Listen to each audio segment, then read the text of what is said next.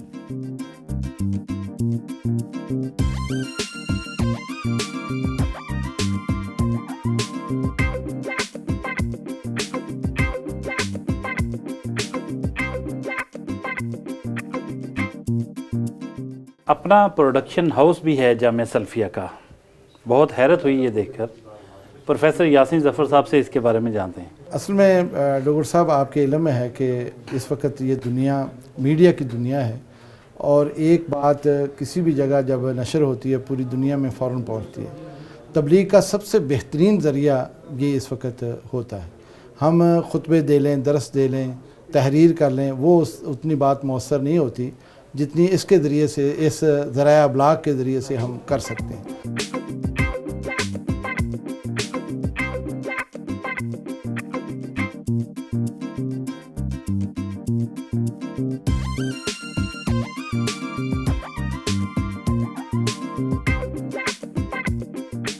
ایک چیز بتائیے گا، یہ اہل حدیث جو ہیں یہ شافعی بھی ہیں؟ یہ نہیں، ایسا ان کی تقسیم تو ہم نہیں کر سکتے. البتہ یہ جتنے بھی ہمارے مسلک ہیں یا فقہی جو گروپ ہیں، مثلا امام احمد بن حنبل کے قریب تر ہیں، امام شافعی ہیں، امام مالک کے ہیں، اور امام ابو حنیفہ رحمہ اللہ، ان سب کے ساتھ ان کا ایک خاص تعلق ہے. اور ان کی خوبی یہ ہے کہ یہ تمام فقہ کو مانتے ہیں، اور ان میں سے جو بات قرآن اور حدیث کے قریب تر ہے اس کے اوپر وہ عمل کرتے ہیں. اس لیے کسی سے وہ اختلاف نہیں کرتے، سب کو اپنا سمجھتے ہیں اور سب کے ساتھ جڑ کے رہتے ہیں.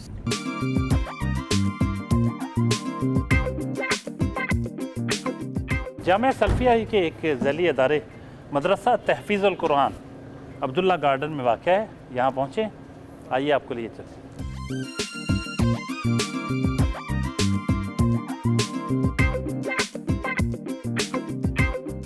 ربنا لا تؤاخذنا إن نسينا أو أخطأنا ربنا ولا تحمل علينا إصرا كما حملته على الذين من قبلنا ربنا ولا تحملنا ما لا طاقة لنا به واعف عنا واغفر لنا وارحمنا أنت مولانا فانصرنا على القوم الكافرين صدق الله العظيم.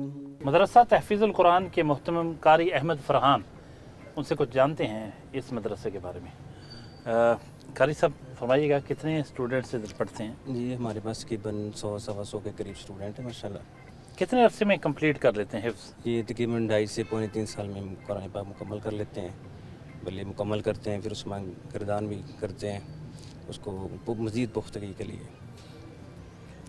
روزانہ کتنے گھنٹے پڑھتا ہے ایک بچہ؟ ایک بچہ تقریباً 6 سے 7 گھنٹے پڑھتا ہے. قاری عبدالحسیب اس مدرسے کے نگران ہیں، ان سے کچھ باتیں کرتے ہیں. قاری صاحب، اتنا بڑا سیٹ اپ ماشاءاللہ، اتنے بچے حفظ کر رہے ہیں، تو آپ کو اس سارے جو اس کا انتظام و انصرام ہے، اس سلسلے میں کہاں سے پیسے ملتے ہیں، ایڈ کہاں سے ملتی ہے؟ در حقیقت یہ ادارہ جامعہ سلفیہ ہی اسی کو چلا رہا ہے، اور ہم جب بھی ضرورت محسوس ہوتی ہے اپنے ادارے کی طرف رجوع کرتے ہیں. آج ہم پروفیسر یاسین ظفر صاحب کے ساتھ پروگرام کر رہے ہیں. کچھ چند جملے ان کی شخصیت کے بارے میں. جی، ہر موڑ پہ، ہر موقع پر انہوں نے ہماری رہنمائی کی. صرف رہنمائی نہیں کی بلکہ جہاں تک ہو سکا انہوں نے ہماری مدد بھی کی اور ہمیں ساتھ لے کر چلے. کبھی ہمیں یہ احساس تک نہیں ہوا کہ ہم تنہا ہیں. پروفیسر یاسین ظفر صاحب کے بارے میں کچھ فرمائیے گا. ہم اس بات پر اللہ رب العزت کے شکر گزار ہیں کہ اللہ رب العزت نے اساتذہ محترم کی صورت میں ہمیں ایک نعمت سے، نعمت عظمیٰ سے نوازا ہے. پروفیسر صاحب کے بھتیجے اور داماد سلمان صاحب بھی موجود ہیں. ان کے بغیر کیسے پروگرام مکمل ہو سکتا ہے؟ سلمان صاحب، پروفیسر صاحب کے بارے میں کچھ فرمائیے گا. میرے تو ان سے کافی رشتے ہیں. الحمدللہ، اور شروع سے ہی جب سے میں نے ہوش سنبھالا ہے تو میں انہی کی کفالت کہہ لیجیے اور سرپرستی کہہ لیجیے اور انہی کی شفقت میں نے اپنی تعلیم، وہ اسکول کی ہو، وہ جامعہ کی ہو اور وہ یونیورسٹی کی تعلیم ہو، تو وہ انہوں نے رہنمائی کی، انہوں نے شفقت فرمائی اور یہ سارے معاملات جو ہیں الحمدللہ وہ پایہ تکمیل تک پہنچے۔ پروفیسر یاسین ظفر صاحب، جی کچھ جملے آپ کے بھی ہو جائیں۔ آپ کے ماشاءاللہ اتنے آپ کے جو وابستگان ہیں آپ کے ادارے سے، آپ کے اپنے ساتھ کسی بھی حوالے سے جو منسلک ہیں، بہت خوبصورت جذبات رکھتے ہیں آپ کے بارے میں، خود کیا فرمائیں گے؟ میں کوئی خاص کسی کے لیے نہیں کرتا، میں نے تو جو کچھ اسلام سے سیکھا ہے وہی طرز زندگی میں نے اپنائی ہے، اور یہ ایک فارمولہ ہے کہ اپنے بڑے کا اکرام کرو، چھوٹوں کے ساتھ شفقت کرو، تو اسی فارمولے کے تحت میں جو ہے نا اپنی زندگی بسر کرتا ہوں۔ کیونکہ کچھ گھریلو ذمہ داریاں، کچھ اداری ذمہ داریاں ہیں، میرے ساتھ وابستہ بہت سارے لوگ ہیں، تو ان کے ساتھ حسن سلوک کرنا اور ان کے ساتھ اپنے معاملات کو درست رکھنا، ان سے کام لینا، ان کی رہنمائی کرنا، تو یہ سارا کام میں کرتا ہوں۔ کوتاہی کمی مجھ میں بھی ہے، ان سے بھی ہو سکتی ہے، تو میں نے کبھی منفی سوچ نہیں رکھی، ہمیشہ مثبت سوچ رکھ کے میں کام کرتا ہوں۔ میں ویسے اس موقع پر جبکہ یہ ہمارا پروگرام آج کا ہوا ہے، میں اپنی جامعہ سلفیہ ٹرسٹ کی انتظامیہ جو ہے، حاجی بشیر احمد صاحب انصاف والے معروف آدمی ہیں، اور ہمارے سیکٹری ہیں میاں محمد عباس بلّہ صاحب، ہمارے نائب صدر ہیں حاجی محمد ارشد صاحب، ہمارے خازن ہیں محمد ایوب صابر صاحب جو کہ چیمبر کے صدر بھی رہے، اور دیگر جتنے بھی حضرات ہیں، مولانا یوسف انور صاحب ہیں، حکیم عزیز الرحمان صاحب ہیں، یہ وہ لوگ ہیں جنہوں نے ہمارے لیے بہت زیادہ سہولیات فراہم کی ہیں، ہمارے دائیں بائیں کھڑے ہیں اور ہمیں کام کرنے کا موقع دیا ہے، ہماری سرپرستی کر رہے ہیں اور بہت ہی اچھے انداز سے کر رہے ہیں۔ میں ان تمام حضرات کا بھی شکر گزار ہوں اور اس کے ساتھ ساتھ آپ لوگوں کا بھی شکر گزار ہوں، آپ نے آج یہ موقع فراہم کیا ہے کہ ہم اپنی بات آپ کے ذریعے سے لوگوں تک پہنچائیں۔ تھینک یو، بہت شکریہ پروفیسر صاحب۔ بہت شکریہ۔ ناظرین، یہ تھے پروفیسر یاسین ظفر، ناظم اعلیٰ وفاق المدارس سلفیہ اور پرنسپل جامعہ سلفیہ، پورے پاکستان میں اہل حدیث کا سب سے بڑا ادارہ، اس کے سربراہ ہیں۔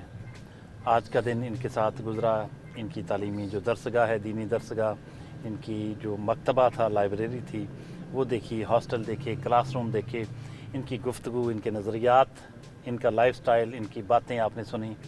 اگلے ہفتے نئے مہمان کے ساتھ حاضر خدمت ہوں گے، تب تک کے لیے اجازت، اللہ حافظ۔